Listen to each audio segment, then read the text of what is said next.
Welcome to Take 20, our new show all about all things Murfreesboro City Schools. But mostly it's about creative educational conversations, projects, activities, and research that you can replicate at home.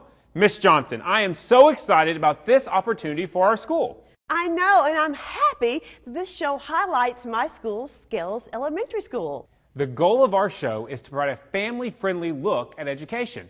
And Miss Johnson, look at our stat. We have science, technology, engineering, arts, and math all represented. So we have STEAM? We do have STEAM, and we are going full steam ahead. Well, let's click over to Scales Elementary School and visit our school reporter Dylan and farmer Gabby. Hi, I'm Dylan Douglas, and today I'm here with Farmer Gabby. She's one of our school farmer educators. Our school farmer educators are part of our Farm to School program. Now, I've heard April showers bring May flowers. That's certainly true today, isn't it? Yes, on days like today, we come inside and we work on our tower garden. So, as you can see, our tower gardens here have been harvested. Now, we're in the process of about where we're going to take all of these lettuce out and clean it, put it back together, and put new lettuce in. Today, we're working on cleaning out this tower, so this lettuce is done growing. So we will remove each pod, and you can see all the roots here. We will take all of these out, clean out the tower, put it back together, and put fresh pods in it. And we'll have fresh lettuce in about 3 weeks. With our tower gardens, we are able to grow all year long. They are all self-sustaining and self-contained. So to start, here in the base, it's filled with water. It holds 20 gallons of water. Each tower has a pump, so we can fill up the tank from here, and the pump pumps the water all the way to the top of the tower where it spills down over top the roots. And that way the lettuce or whatever is in each of the towers is able to take up as much nutrients as it can. We also have these lights that mimic our sunlight, so you can put these in a dark room and grow lettuce all year long. That's so cool. Hey, I see we have a cucumber growing here.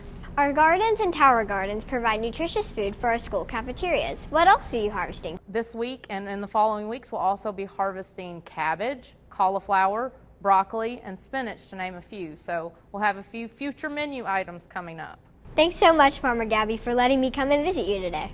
Mr. Duke, I think Miss Sherry has a book to share with us. Thanks, Dylan. I love seeing all the great things growing in our school gardens. Now, before we go on to reading with Miss Sherry, let's click back over to Scales, where I think Farmer Gabby has moved outside to harvest some vegetables. Hey boys and girls, Farmer Gabby here. So it is a beautiful spring day, and today we are harvesting carrots. Now, as you can see, these are a rainbow variety, so we have purple, white, yellow, and orange carrots. So I'm going to continue digging up my carrots. So carrots are a root crop, so they grow in the ground. So we obviously have the tops here, but the main vegetable is all below the ground. So when you harvest, you have to dig them out. Now you want to be careful so you don't break them. Now carrots start out as little bitty seeds. So it's amazing that they grow into such a large and hardy crop. So carrots like to grow together. So usually when you pull one out, you'll have about between 4 to 6 carrots per each little group.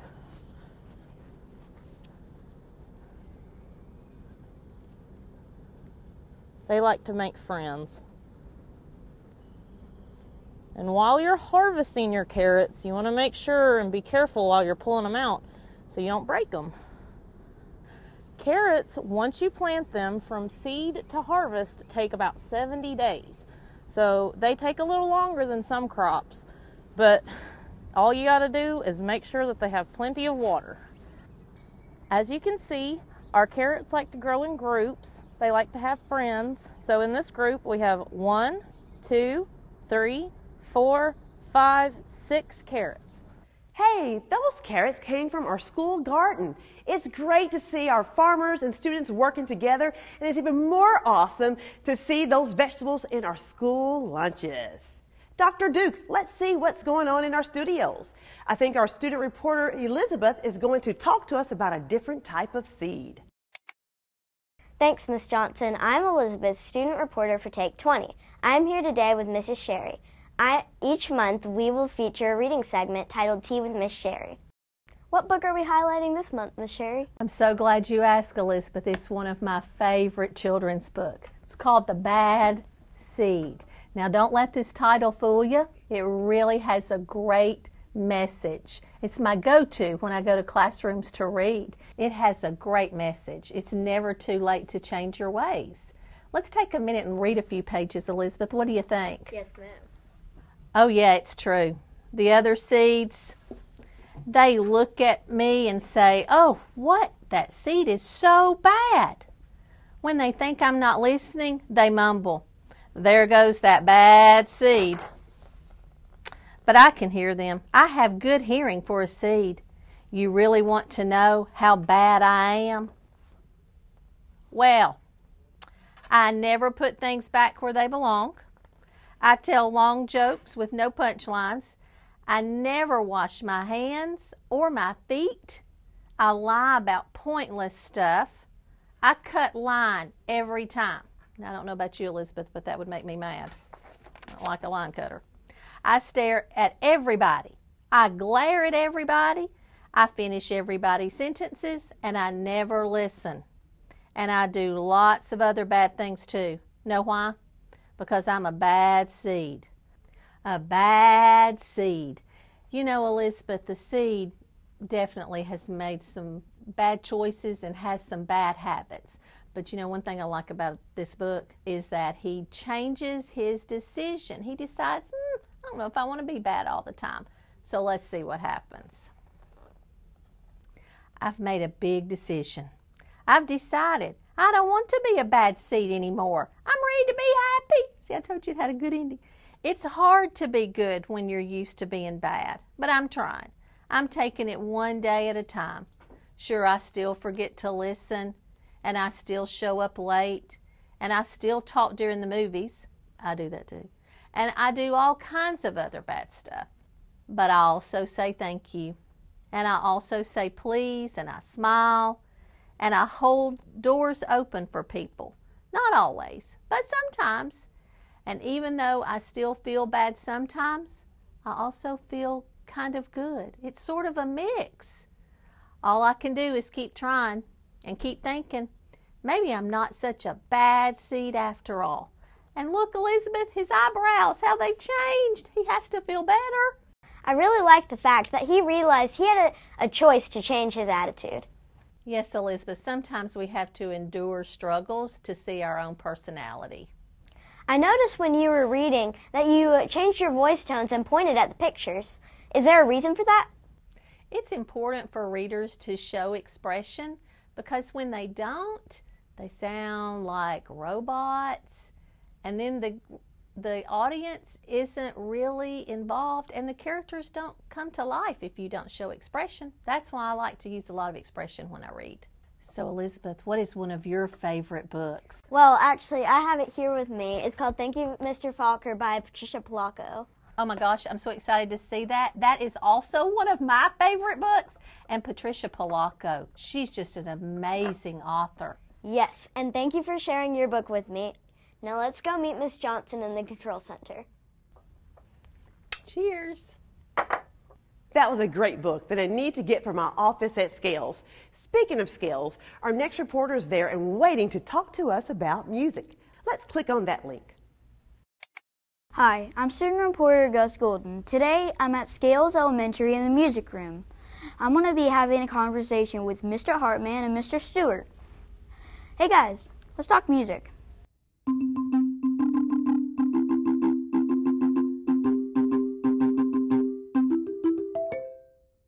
Wow, look at you, Mr. Harmon. That was a really nice ditty you did. Thank you, Mr. Stewart. I did it for you. Well, you know, we have all these instruments here. Yes. I feel like there's a reason. Well, because today we're talking about music. Oh, that's amazing. Did you know that music is absolutely awesome? Oh, absolutely awesome indeed. There are so many things about music. No matter where you go, you find music. We're talking at a sporting event, we're talking the grocery store, the elevator, the doctor's office, your baseball game that you do after school, your taekwondo. Wow. Everywhere you go, there is music. You know, that you mention it, when I was at the grocery store looking for some bananas, I did hear some music on the radio. That's so cool. Why do you think music is all around us? Well, it's such an important part of everything that we do. It's an important part of our society. Did you know that you can even make music with just anything you have around? Like, say for instance, this bucket? You mean that little bucket can make music? Sure can. Show me. I want to see it. I like that. Wait, what about a salt shaker? Well, actually, you can take a salt shaker at home. You can put your hand over top of it. Can't get those things to come out. And then you can get a little maraca action. Let me listen to that rhythm. Oh. You can get some pretty cool stuff going. What about a trash can? Oh, do you have a trash can? I do have a trash can. Oh my goodness. I wonder, maybe I can give this thing a big hug. And maybe I could use the stick to hit it? Yeah, go for it. Try it. Ooh. Well, hold on a second. In my house, I only have a plastic trash can. Would that work? Well, I think you could use just about any trash can that you could find. Do you think we could do a little song together? Yeah, real quick, let's do it. Maybe. I feel like playing with my hand this time. Is that okay? Sure. Okay.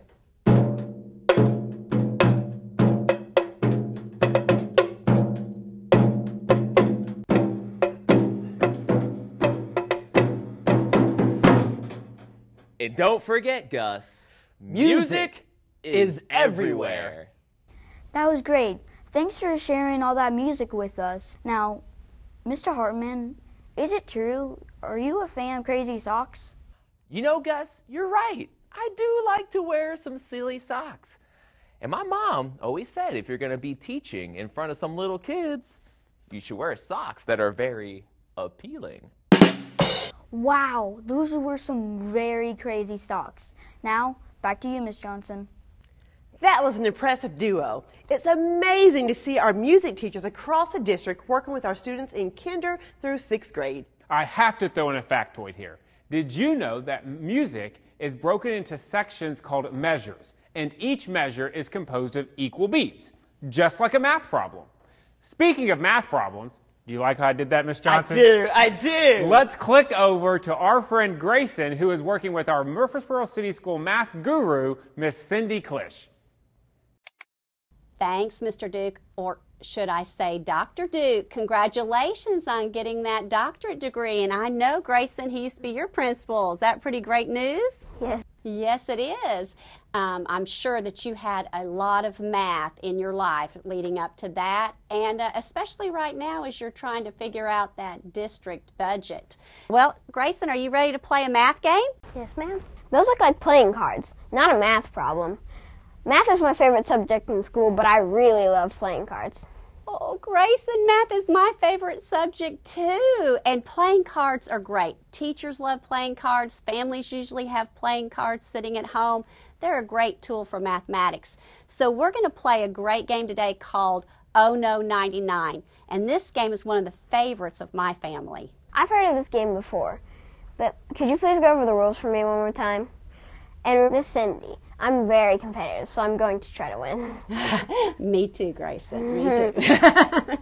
Okay, let's review the rules.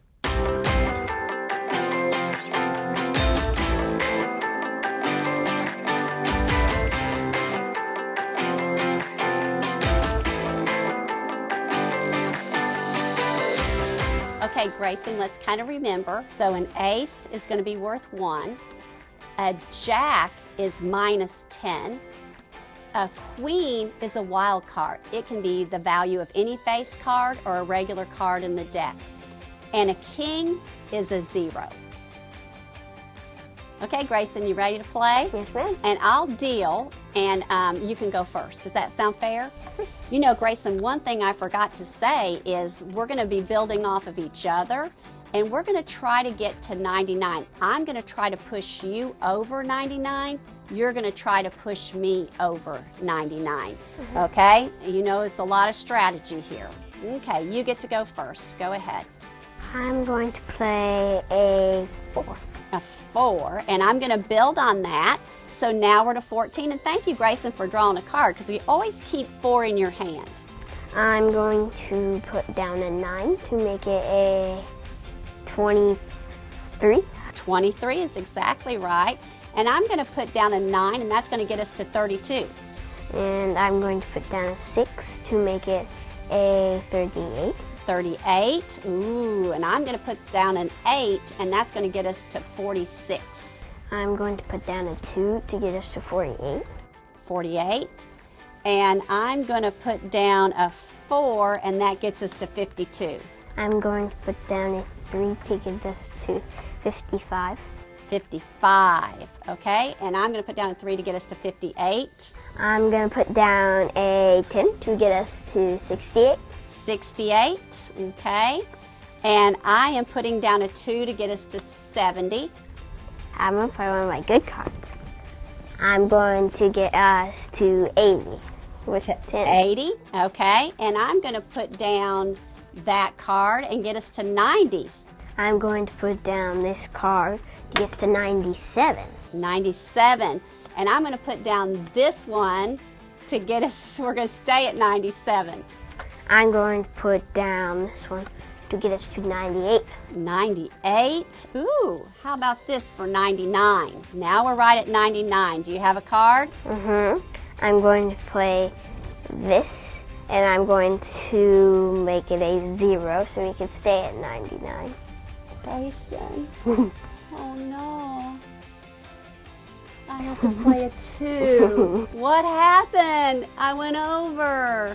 Oh my goodness, congratulations, Grayson. That was such a great game. Thank you. Thank you. Do you think you'll play this again with your family? I most definitely will. Awesome. Thank you, Miss Cindy, for making math fun. Let's play another round. But first, let's turn it back to the control center. Congratulations, Grayson, on winning that game. It looked like a lot of fun. It did look like a lot of fun, and I had a blast today. Thank you to all of our fantastic student reporters who did a wonderful job covering your segments. Way to go, guys. I can't wait to see where we go next month. We get to visit another school. I can't wait either. Until then, just remember that every member of the Murfreesboro City School team is working hard every day to ensure that every student, teacher, staff member, and family feels known, safe, challenged, and empowered. Have a great day.